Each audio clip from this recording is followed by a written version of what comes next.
Bonjour à toutes et à tous et bienvenue dans ce premier tutoriel sur Adobe Photoshop Elements. Dans ce premier tutoriel, nous allons surtout découvrir l'interface.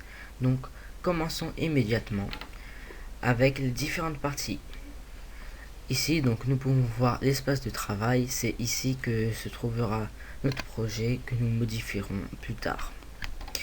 Ensuite, juste en dessous, nous avons la corbeille des projets. C'est lorsqu'on ouvre plusieurs projets, on aura ici les vignettes. Ensuite, à gauche, nous avons, comme dans pas mal de logiciels de photo, dessin, la barre d'outils. Donc avec tous les outils, nous reviendrons plus en détail tout à l'heure. Nous avons ensuite en haut le menu avec les différentes sections, ainsi que annuler, initialiser.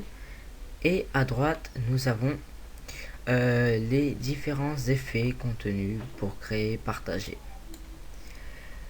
Donc commençons tout de suite par créer un nouveau fichier. Pour créer, c'est simple. Nous allons dans Fichier, Nouveau, Fichier bit. Donc ici, nous avons plusieurs choix. D'abord, le nom. Donc le nom, vous pouvez mettre ce que vous voulez. Moi, je vais laisser sans titre. Ensuite, nous avons des paramètres prédéfinis. Donc je vais laisser les regarder. Donc la taille, c'est quand on choisit des paramètres prédéfinis. Donc nous avons la largeur, la hauteur et la résolution. Donc c'est en pixels, mais on peut changer en pouces, centimètres, millimètres. Ensuite le mode de couleur. Et pour finir, le contenu de l'arrière-plan, donc blanc, couleur d'arrière-plan qui se trouve être également blanc ou transparent. Donc transparent surtout quand on va faire des logos, des choses du genre.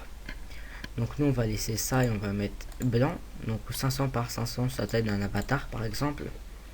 Et voilà, comme vous pouvez le voir, notre nouveau fichier s'ouvre dans notre espace de travail et également dans la corbeille des projets en dessous.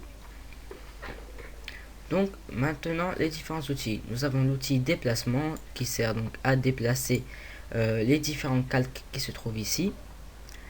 Et voilà, c'est surtout à ça que cela sert. Donc la main, ça servira également à déplacer les calques. Donc le zoom plus ou moins, on peut directement régler à partir d'ici. Ensuite l'outil pipette. Lorsque il y a une couleur comme celle-ci par exemple et que nous avons du blanc, l'outil pipette permet de reprendre la couleur. Voilà. Donc nous avons l'outil rectangle de sélection et quand on reste appuyé, nous pouvons activer. Donc comme vous le voyez, défaire un petit onglet et nous avons aussi les livres. Donc les livres sur rectangle, vous faites comme vous voulez. Nous avons également le lasso magnétique. Donc c'est comme un rectangle de sélection mais intelligent qui analysera l'image et qui fera le contour des formes lui-même. Donc nous avons la baguette magique qui permet de mettre différents effets ou de sélectionner directement toute une zone selon les couleurs. Nous avons ensuite la forme de sélection ou la sélection rapide, c'est également pour sélectionner. Donc comme ça. Hop là. Ensuite nous avons l'outil texte, donc un outil texte basique. Vous pouvez choisir la police, le style, la taille et toutes sortes d'options. Nous avons ensuite l'outil recadrage qui permet de recadrer les photos. Donc comme vous le voyez, il y a différentes formes.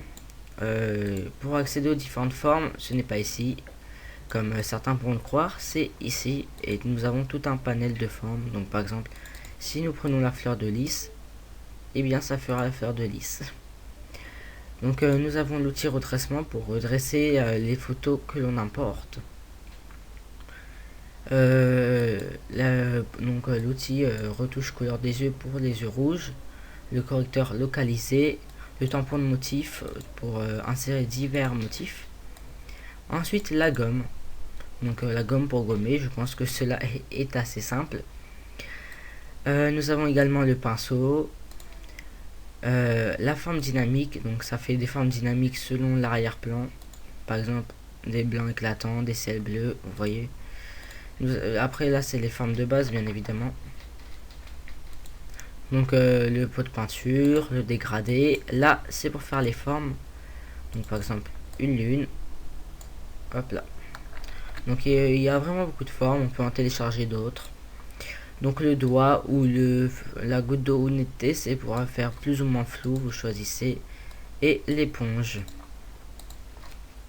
Voilà, donc ensuite, pour ce qui est d'importer des images, il vous suffit de cliquer sur importer et de sélectionner ce que vous voulez. Dans édition, nous avons donc annuler, rétablir, remplir le calque, toutes sortes de choses justement pour l'édition.